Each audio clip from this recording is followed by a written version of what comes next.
Welcome to Native Talk Arizona, presented by Native Health and KRDP 90.7 FM. I'm host Lanasha Puwadi. Later in the show, I'll chat with Jonessa Reid, Sash Belt Weaver, who has been weaving since 2017.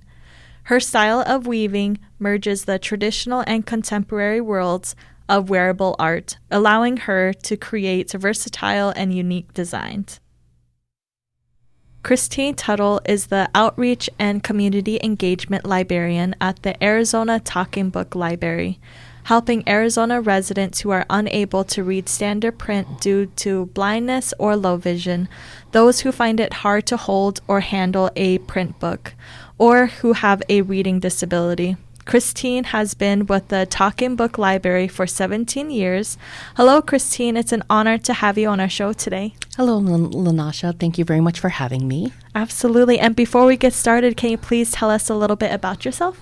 Sure. I'm Christine Tuttle. I do all the outreach for the Talking Book Library. I've been a lifelong library user, patron, employee. Prior to this, I was 13 years at another municipal branch, so I have a nice broad scope about libraries. I've been lived here in Arizona for the majority of my life. Husband has passed, but we have two beautiful daughters that have their own careers now and going on 2 grandchildren and hopefully for more. Oh, that's amazing. Thank you for sharing that, Christine. And can you please give us an overview of the Arizona Talking Book Library? What services are available? So the Talking Book Library is a Library of Congress program run through the state. So we're a state library agency. And because of the Library of Congress, every state and U.S. territory has a Talking Book Library. So we are a network of 57 branches, and we specifically serve those who have low vision or blindness, but also anyone who has physical limitations with their hands and arms. So anyone who cannot handle a book or turn the pages also qualifies. So for Arizona alone, we could potentially serve 550,000 people. And how can individuals sign up? It begins with an application that they could print offline. Or they're always welcome to contact the library and we could get them printed applications. And it's signed by a medical or education professional. Since this is a federal program, we have to have that certification for need of use. Okay. And do you provide any type of services in any indigenous languages? We do. We currently have Navajo available. We have the New Testament, the Psalms, as well as a title called, let me get to it, Laughing the Navajo Way. And we have that edition in both English and in Navajo. And I'm not going to obliterate the pronunciations, but if you would like to put those 2 titles for the New Testament and Psalms in, that'd be great. That's amazing. And does the Talking Book Library reach all over Arizona, including rural areas? Well, rural areas are near and dear to my heart. My husband was born and raised in Sierra Vista, back when it was an Army base and 1 stoplight. For me, it's always been more than just Tucson, Flagstaff, and Phoenix. And what's powerful about this program is that we provide all the equipment and we send everything out through the Postal Service. So if they could receive a piece of mail, they could receive our services. So P.O. Box, route number, milepost, whatever, it's going to get there. And do you accept volunteers? We do have a listing of volunteers. We have 14 different positions available for our library. We couldn't function without our volunteers. And since COVID, we have significantly dropped in the number of volunteers, and we're building that program back up. We currently have around 100, and pre-pandemic, we had over 400. So we could definitely use more people, be able to support our program. And what's great about the Talking Book Library, I'm one of the volunteer coordinators, and we could always have people not only be in our building in downtown Phoenix, but people to serve as outreach volunteers throughout the state. We want people that live and work in their communities to be able to support the Talking Book Library. Oh, yes. And what type of services do volunteers provide? Our volunteers provide everything from in-building services to like folding stuff and, making sure all of our materials are updated in our kits. We have our machines department. We have, of course, outreach. And then we have people that are a younger population coming in for their community service hours, and we're always able to accommodate them on their holiday breaks, so their spring and fall breaks and their winter breaks. And so we're able to do that as well. So we'll always be able to make it work for people. That's awesome. And for individuals who's never been to a talking book library, can you kind of just give us an overview of what their first experience might be? Well, since we send out everything out through the mail, if you ever come in the building, you're going to get about 10 pairs of eyes looking at you.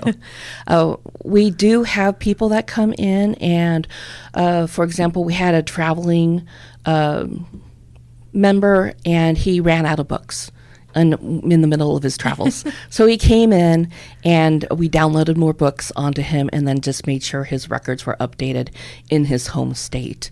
We specifically have all of our materials either in audio format or in Braille. So we provide the equipment, even for the Braille e-reader, which is our newest piece of equipment. So can you imagine carrying around Harry Potter in a Braille book, a physical book? It's very, very heavy. So we're able to do that for people. And do you provide any type of training? Because I know you mentioned you provide all the equipment individuals may need. Do you provide training on the equipment use in case they don't know how to utilize it? Well, for all the equipment that we provide to our patrons, everything, like I said, goes out through the mail, and it's all pretty intuitive. All the buttons that we have on the players are all different colors and shapes. Red is the power button, green is the play stop button, and we are always available over the phone and online if anyone needs any assistance, especially if they're downloading our program for the first time. So we have a portable, downloadable program called BARD, and that stands for Braille and Audio Reading Download. So they could get the physical collection, they could have the downloadable collection, or they could have both. Oh, wow. And do you have a favorite success story or memory? Since I've been with this library, I think I could count on one hand the previous municipal library that I was with for 13 years on how many times I was genuinely thanked. And then here we're thanked pretty much every single day. Our patrons are so appreciative because a lot of people come to our library later in life and they've been lifelong readers. And now they're losing their sight, or due to arthritis or Parkinson's, they can no longer handle a book. So we have people that lose their sight, but not for their love of reading. We have people that have been lifelong learners, and they want to continue to learn. We have fiction, nonfiction, books, magazines, newspapers, and even described movies. Oh, wow. That is amazing.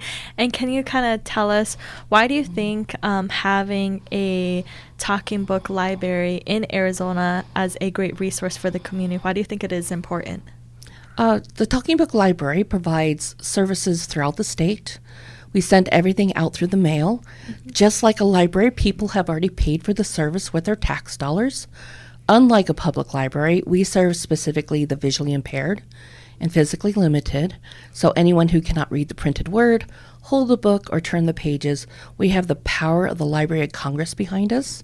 550,000 titles are available throughout the network. And if anyone is missing a particular magazine, we're just going to request it from another state, since we all network together. And the sky's the limit. You have direct contact to your own personal librarian, and you build that relationship with that person, and they could say, I want the same books over and over, or I want to explore the breadth and depth of the collection. And we're able to do that. All of our business is over the phone, through mail, fax machines, email, and now internet. You could always hop online and send us a note through our web portal. Oh, wow, that's so convenient. And how many titles can individuals get at one time? Our books are multiple books on one cartridge. It's basically a thumb drive embedded into a cartridge because, again, someone who has mobility issues can't hold something as small as a thumb drive, but they could put a cartridge, which is about the same size as the old cassette, in the palm of their hand, and then it just slides into the machine. We have up to 10 books per cartridge, and you get 2 cartridges at the same time. So you finish reading the first set of books, return that cartridge through the mail, postage free. So when you're reading the second books on the cartridge, or the second cartridge of those books, those are another cartridge is being sent to you. And have you seen an increase of individuals kind of wanting to get into the audio or Braille resources after COVID? Do you see an increase of individual wanting to kind of utilize the talking book library? I think since COVID, a lot of people that couldn't go to their physical libraries, or like in rural Arizona, the internet connection wasn't as great. So we saw a lot of people reaching out to us since we did continue our operations. We didn't have volunteers in our building, so all of the recording for our Arizona-themed books stopped, but we still have a large collection available to us. So we never stopped services, and it was great that a lot of the physicians reached out to us, because it's not only just the enjoying of a book and the love of learning. It's a lot about socialization and talking about books. We learned a lot to do things online. Online book chats were the biggest thing for us, and we were able to bring our community together about talking about particular books. And do you have any other kind of community events or workshops, like you mentioned you did like a chat? We have a number of different social medias. We have our own YouTube channel, so please check us out. You're able to see me in person for the last 12 years worth of recordings. Get to see my hair color change. And then we also have another online channel through YouTube called Podcasts with Talking Book Libraries, and we interview Arizona authors and how their books came to be, which is a riveting podcast, but I'm a book nerd, and I get to learn that. But yeah, we're on Twitter, we have Facebook. Please do follow us. We'd love to be part of your community. So if you have any health or community fairs throughout the state, we'd love to be invited and participate as a library resource. Wow, it sounds like you guys do offer a variety of resources for everybody. Can you let our listeners know kind of where they can go to find more information about the Arizona Talking Book Library and how they can contact you if they have further questions? Sure. We are, of course, a government agency, so you can go to azlibrary.gov, and it's then /talking books, and that will reach us to our direct department. So we're one of the 8 branches within the state library division. Or you could go to any search engine and just type in Arizona Talking Book Library, and you're able to find us there. We're all .gov, so if you see a .com or .org, it's not us. We are a standalone state agency through the Secretary of State's office, and we have our library branches. We have only one branch in downtown Phoenix. You're always welcome to contact me and take a tour. It's a really unique library, and my direct line is 602-926-3354, or you're welcome to email me, and it's C for Christine, Tuttle, T as in Thomas, Uttle, so C Tuttle at the at sign, azlibrary.gov. Perfect. And you also mentioned the podcast and YouTube. Will they be able to find that on the website as well? You are welcome to go to the YouTube channel and then type in Arizona Talking Book Library, and you'll see our plethora of various talks through Horizon, news agencies, and then our own internal podcasts. Wow, that's amazing. Well, I would like to thank you, Christine, for coming in today, to giving us all of this amazing background and resources that you have to offer at the Arizona Talking Book Library. Thank you, Lanasha. Coming up, I'll chat with Sash Belt Weaver, Jonessa Reid. Support for KRDP 90.7 FM comes in part from Native Health, with 2 locations in Phoenix, 4041 North Central Avenue, Building C, near the corner of Central Avenue and Indian School Road. and at 2423 West Dunlap Avenue. Native Health is also located in Mesa at 777 West Southern Avenue, near the corner of Southern Avenue and Extension Road. Native Health provides primary medical, dental, behavioral health, WIC, and wellness services for the urban Native American community. For more information, call 602-279-5262 or visit our webpage at nativehealthphoenix.org. Native Talk Arizona returns after this song. You're listening to It Girl by Ray Zaragoza.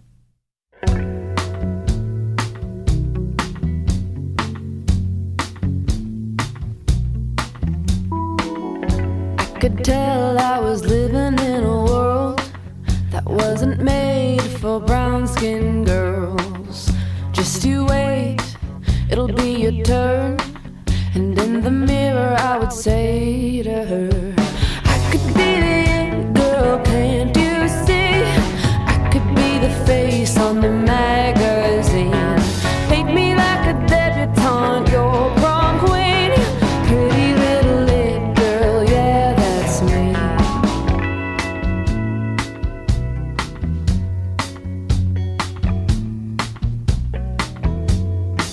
Do you ever feel like everywhere you go, you're just an act in the sideshow? Just a friend, a second thought. It's time you give them everything you got. I could be the it girl, can't you see? I could be the face on the magazine. Paint me like a debutante, your prom queen. Pretty little it girl, yeah, that's me.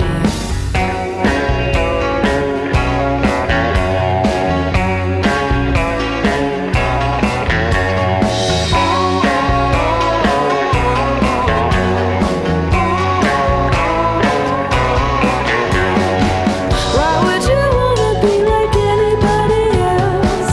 You're better off just being yourself. Why don't you look into the mirror and say, I wouldn't want you any other way? But I could be the it girl, can't you see? I could be the face on the magazine. Paint me like a debutante. Welcome back to Native Talk Arizona, presented by Native Health and KRDP 90.7 FM. I'm host Lanasha Pawadi. Danette Bikea, born and raised Sash Belt Weaver, Jonessa Reid has been weaving since 2017. Her style of weaving merges the traditional and contemporary worlds of wearable art, allowing her to create versatile and unique styles. Each item woven brings meaning and stories for the weaver and wearer. Hello, Jonessa. Welcome to our show. Good afternoon. Thank you for having me. Absolutely. And before we get started, can you tell us about yourself, your journey, and your background? Yeah, I can tell you a little bit about myself. I like to introduce myself in my language. Yade, she'e, ashihenishle, torejitni bashichin, kiani, dashiche, tachini, a dashinele, Jonessa Reid, a dashijine. Good afternoon. My name is Jonessa Reid. I'm from the clans of the Salt Clan, the Bitterwater Clan, Towering House Clan, and the Red Running Into Water Clan. I'm originally from the Navajo Reservation. I was born on the reservation, raised here from a town called Tuba City, Arizona. And throughout the time growing up, I resided here in Tuba City and also in another town called Rocky Ridge, Arizona, which is just east from here, about 50 miles at the borderline of the Hopi Reservation. And I grew up in this town, went to school here. My parents worked here, and my other hometown, Rocky Ridge, that's where my mom's from. My dad is from another town called Inscription House, Arizona. Growing up, I had a little struggles here and there, but kind of in my 20s, I decided to go to school. I went to school, earned my bachelor's in elementary education. I later on went and received my master's in school counseling, and that's where I did a lot of my my work is in the school counseling area in the district that I currently work in now, to the City Unified. And throughout that time, as I was in my career as a counselor, there was a moment when I felt like that I wanted to go back to school, possibly pursue a PhD, or other things as I was exploring. And kind of like in my early 30s, this is when I was exploring options of what I wanted to do at the time. And that's when I decided that maybe I should try something new, like something that's going to be way totally not school-based related, and something, where I have to actually learn and use my hand, use my brain, a little bit more in-depth type of learning. And that's where I decided that I wanted to learn something more in the cultural arts form, in the area where I live.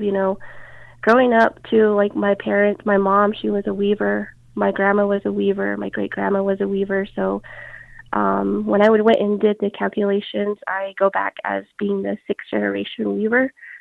So that's kind of where I am now. And I decided to take on a challenge that I thought was going to be impossible for me, just because of where I was in my life, and knowing that I was at an age where it could be a little bit more difficult to learn something, to comprehend something. And there was this workshop that was happening in the Saley Dene College, and I decided to sign up.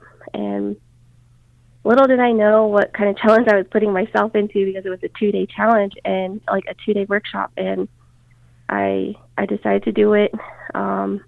It was tough. I thought, when I go home, I don't know if I'm going to remember any of this, but that Sunday came around and I had completed my Sash Belt within that workshop time. And there was trouble through it, just learning it and understanding the process of how the weaving went.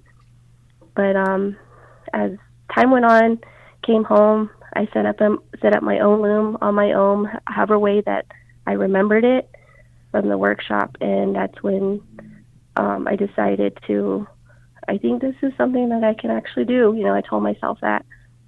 And so instead of pursuing, another higher education type of learning, I decided to take on the cultural arts learning. And to this day, I'm really glad that I did, because in the area where I live, there aren't really many of Sash Belt weavers in my area. And so it's been keeping me busy.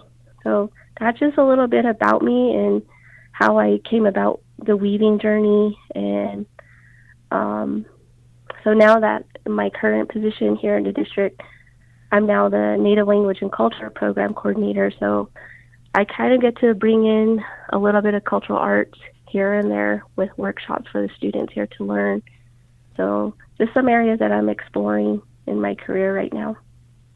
Oh, wow. That's amazing. Thank you for sharing that, Jonessa. And it's so amazing how you mentioned you grew up into a city, you went to school there, then you went back and got your education and went back to the same school, and just blossoming there at the school, and then just sharing all of your great talents there. But for our listeners that maybe are not familiar with weaving, can you tell us about the different types of weaving and what they signify?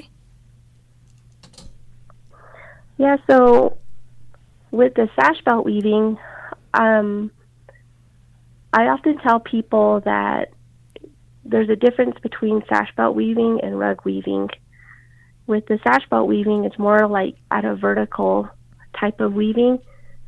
So your designs are going to come out in a vertical way. So when you're weaving, it's on a what do you call it? On a Y plane, an X and Y plane. And then as a rug weaving, it's more of a horizontal type of weaving. That's kind of how you're able to do pictorial type of weaving on a rug. But with Sash Belt weaving, it's not like that. And when I do demonstrations with students or adults, I always tell them that there's a lot of math that's incorporated into Sash Belt weaving. Even in the process of warping the loom, you know how you have the colors of the white, red, green, red. Then you have that center piece again, red and white, and then it goes red, green, red, white again. So right there, you're dealing with like the symmetrical part of it. What you do on the right side is what you're going to have to do on the other side. So you're kind of mirroring that, the warping. So even the numbers have to stay the same. So this is where a lot of like the even and the odd numbers come in. A lot of it is even numbers. So with the white, you're going to go even. So an even number, say you pick 6. 6 white, I got to do 6 white on the other side too. 6 red, I got to do 6 red on the other side. 6 green, I got to do 6 green on the other side. So, and then when you get into the middle, the center part where the designs are located, right there, there's a mixture between the even and the odd numbers. So you got red as your odd number, and then the white's going to be an even number. And so that's kind of where like a lot of math does come in right there. I mean, I know it's like a lot of elementary type of math, but I mean, this is like math that you think that I don't think I'll ever gonna go back to this type of math again when you're an adult, but it really does come back into the whole process of setting up a loom. And then so once you get that warped, you got to set up the tools inside of it. There is another, you're counting again. You're counting by evens, like you're grabbing the 2, 4, 6, 8, 10, 12, all the way through across. You're going to input your tool there. Next, you're going to go odd number, 1, 3, 5, 7, 9, 11, all the way across till you finish to the other end. So you put another tool in. So then you go even number again. So there's a lot of like even and odd numbers that you're working with when you're setting up the loom. And then once you have your loom fully set up, there are different ways of weaving, different styles of Sash Belt weaving. One of the first ones that I did learn was more of like the basic type of weaving where you're creating designs with lines. I can't really explain it when it's like this, but like if I had a picture of it, you could be able to see the difference of the different styles of weaving. But that was one of the basic types of weaving that I picked up, that I learned first, because just like the steps that it takes to create one line at a time, it's a process. You got to make sure that you're pulling this tool down to make this design, and then this goes back up. So it's like an A-B. That's where patterns come back in again, A-B pattern, It's like really back to kindergarten stuff, kindergarten math. And then I recently taught my daughter how to Sash Belt weave, and for her, the concept that she likes to use is the ABCD method. That's the steps that she likes to remember it by, because for her, it works for her. So, and then with the line type of designs, there's that type of weaving. Then comes like the bolded type of designs. That's more of my preference. I like that. And a lot of my weaving is going to be more of the bolded, one-sided weaving, because you can also do double-sided too. So the double-sided is another technique of weaving. So there's 3 right there. The other one is where you bold outside, and then on the inside, it's kind of like it's like a raised line on the back side. So there's like 4 types of different weaving styles with sash belts that you can do. And I know like when it so those are just some of the things that I do know, and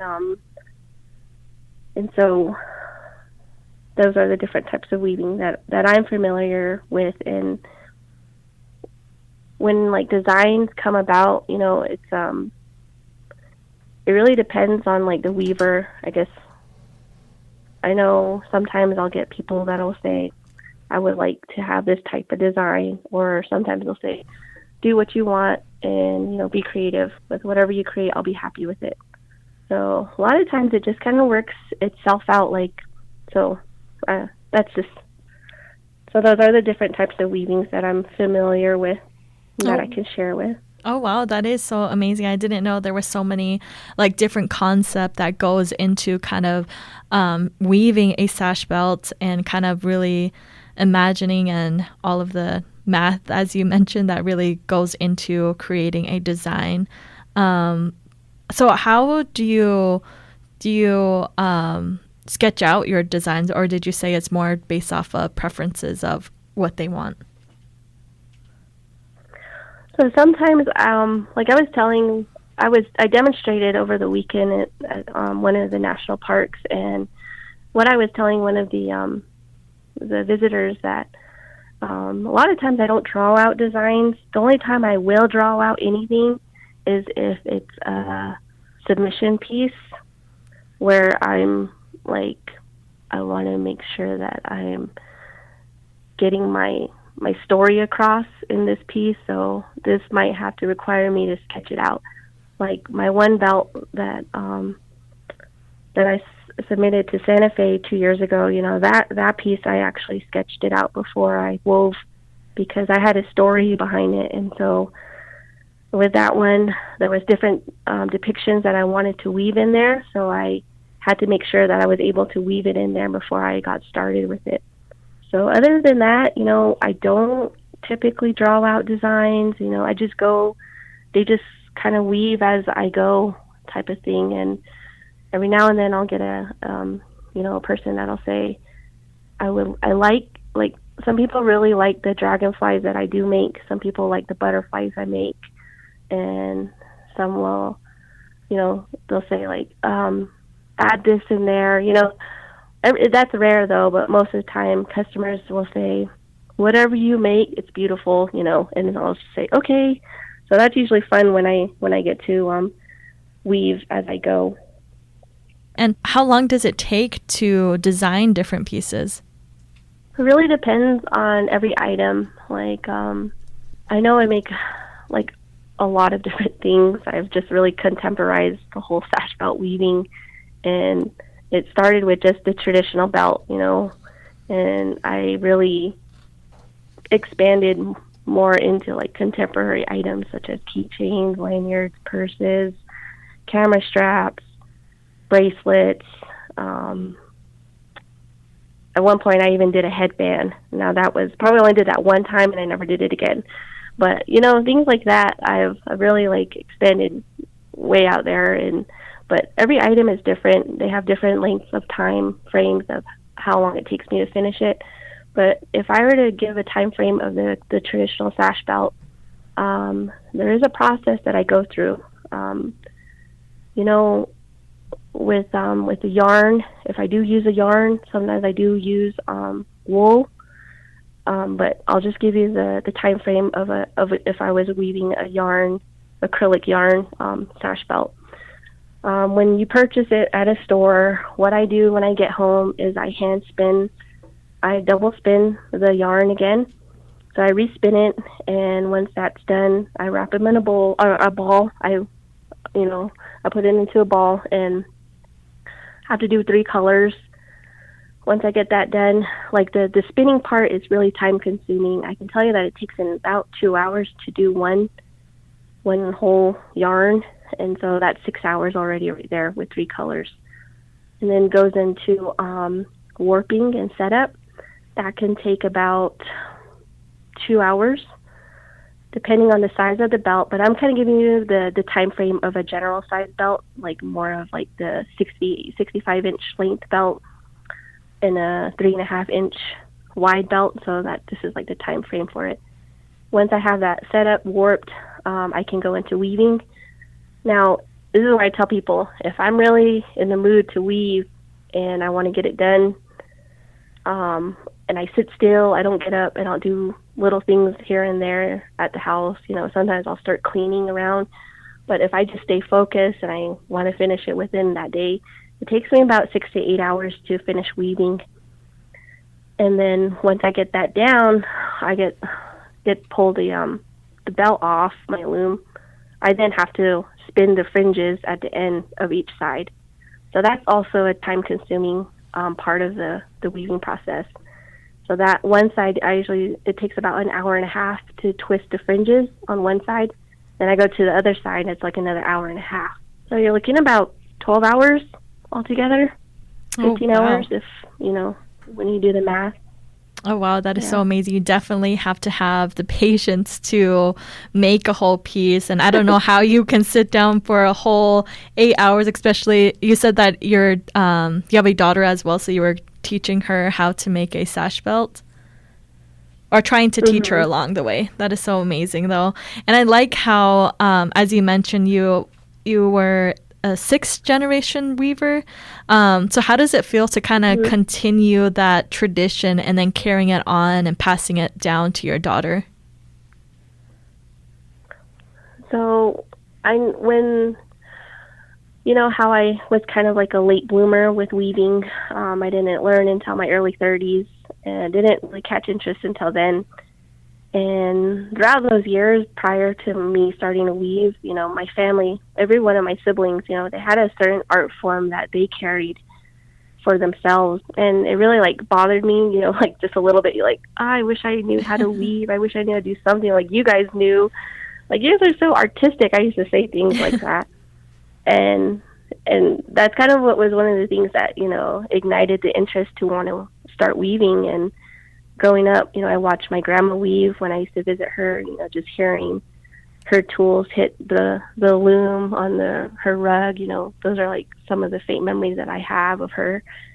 And my mom, you know, she's retired now, and so she does a lot of weaving now. And so when I go to her home to visit her, you know, she has a small project going up. And for me to teach my daughter, and for her knowing one day, you know, she's going to be a seventh generation weaver in my family, I think that it's really special to me for me to teach my daughter something that she can carry for herself and for our family and for her generation, because right now she's only 12 years old, and so her learning at this age, you know, she's going to carry it on with her in her generation, and hopefully that she can continue this art form for our people at that time, when the time comes when she's ready to you know, do it at a rate where she feels like it's going to be necessary to keep weaving these belts, you know.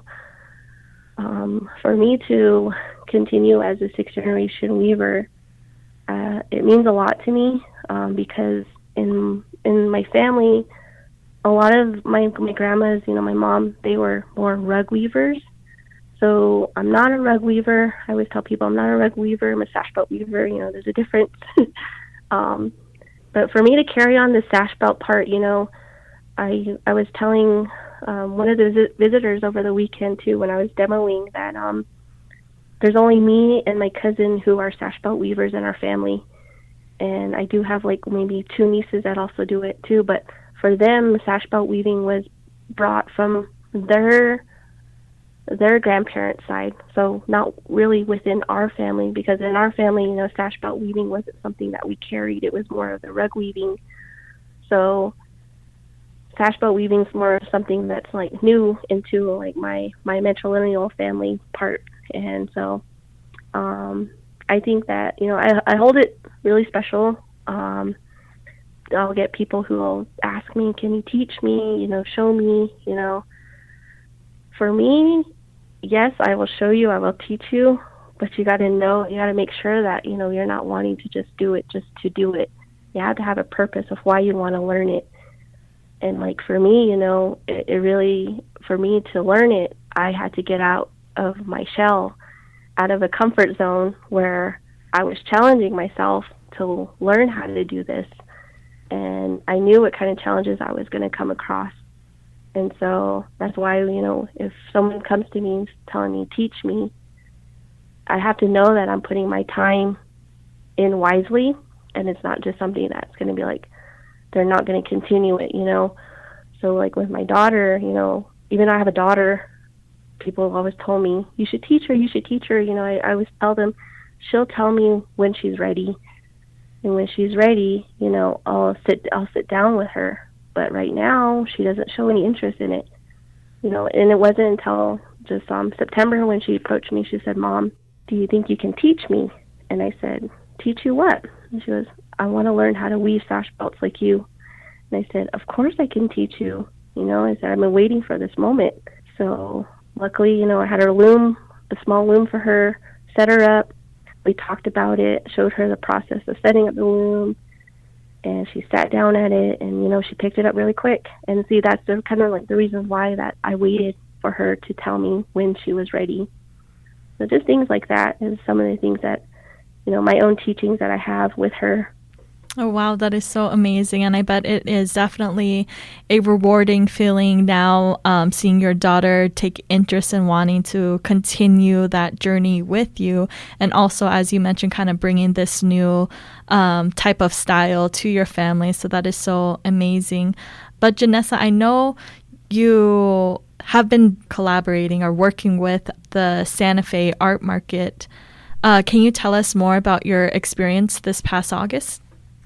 So let's see, 2022 was the first year that I was juried in, and I was able to get juried in 2022, and I came in as a new artist, and it was an amazing feeling because I never thought I would be at that level of, with those artists there, because it's kind of, to me, I look at it as an elite level where artists go to showcase their art. And for a moment there, I used to think to myself, I don't think I belong here. But this past year in 2023, I was juried in again. And so it was my second year. And my first year back in 2022, I submitted a submission piece into the jury competition. And just so happened that one of my weavings, earned a first place ribbon in its division. And so I didn't know what happened because I had forgot my pass, so I didn't go in, but I was outside the convention center, and one of a fellow weaver of mine that I know, he comes up to me and says, "Congratulations, Jonessa." I was thinking like he's congratulating me because I got in, for the first time, because he's been in it for a couple of years now, and I was thinking, yeah, thank you. And he goes, "Did you see?" And I said, "See what?" He goes, "You won a ribbon." I was like, "What? I did?" And so I quickly ran back to the hotel we were staying at, went and got my pass, and I ran inside the convention center, and I picked up my piece, and I saw it there. I was like, wow, that's so cool. I was so excited, and I think a lot of it has to do with, just having that support from my family, my husband, my kids, and my mom and my sisters, who really support me in my art. And they know that time is precious for me when I have to do my weaving. They always respect that, and they'll allow me the time that I need whenever I do need to, weave. And a lot of times, I'll talk to them about my weaving and what do you think about this? What do you think about this? Getting their input is always important to me too. And then this past year in 2023, I submitted another item, and I earned a second place ribbon again for the submission piece that I submitted to the jury competition. And, it just feels really rewarding that I'm able to, that my body is able to create these things. And I'm so thankful to be able to have these opportunities, here for me. And so this coming last year, or back in March 2023, I also was in the Herd Guild Indian Market too, down in Phoenix, Arizona. So there's some of the things that I'm doing, and so it's nice. It's nice to be a part of this community with other artists. Oh, yes, I bet. And it's so amazing how kind of all of this evolved from just your 2-day workshop at the Diné College doing your Sash Belt class, and then it's definitely evolved into an amazing business. Yeah, it has. And it's and every time people ask me, where did you learn? And I tell them where I learned from, and they're like, no way, that can't be. I'm like, yeah, it was. It really was a crash course workshop that I went to, and every now and then Diné College will reach back out to me, especially on the INCAP program. They'll ask me, are you able to do a workshop or a class at Tuba City campus? And they've asked me once, and I had to turn it down due to my job that I have, and it just wasn't working time-wise. Oh, wow. But it should definitely motivate others to kind of take advantage of all those classes, because I know there's a lot of classes and workshops that is being offered in different communities, kind of like these cultural classes. So that's amazing. But Jonessa, I know you gave us an amazing advice of how you waited until your daughter was interested in wanting to learn Sash Belt. But what advice would you give to the youth or anyone that is interested in pursuing weaving? I think one advice that I'll give is that, like, learn as much as you can. Well, it's available. Like you mentioned, there are a lot of classes now that have really surfaced up in the recent years. Since, I feel like it really surfaced during the pandemic or prior to the pandemic, and since then it's been really evolving to bigger things, and just take advantage of any type of workshops that are happening. Learn as much as you can from your elders too, because your elders are going to be the ones that are going to teach you the stories behind them and the detailed information of what every part of it represents, why this design is here, why this color is here. They're going to teach you those things. And so that's where, coming back to your elders and learning from them is going to be important. And then, if you have weavers or silversmiths, moccasin makers, basket makers in your family, take advantage. Not take advantage. I don't want to use that word, advantage. Take the opportunity to sit and watch and observe what they're doing. If you can, shadow them and see what it takes for them to create. Watch them create a piece from the beginning to the end. Because every art form has different processes, and sometimes not all of us are able to do some of it. And so one thing that was taught to me was that from our elders is that, like, this craft that I do, take care of it, because one day it's going to take care of you. And so don't go and, just be out there, doing things, do it in a proper way, do it in a respectful way. Always know who you are, where you come from, and your culture that you're representing when you do this art. And just like, like I mentioned, one day it's going to take care of you. And so take care of it really well, and hold on to it. And if anyone ever comes up to you and asks you, teach me, maybe ask them, why do you want to learn this? Tell me.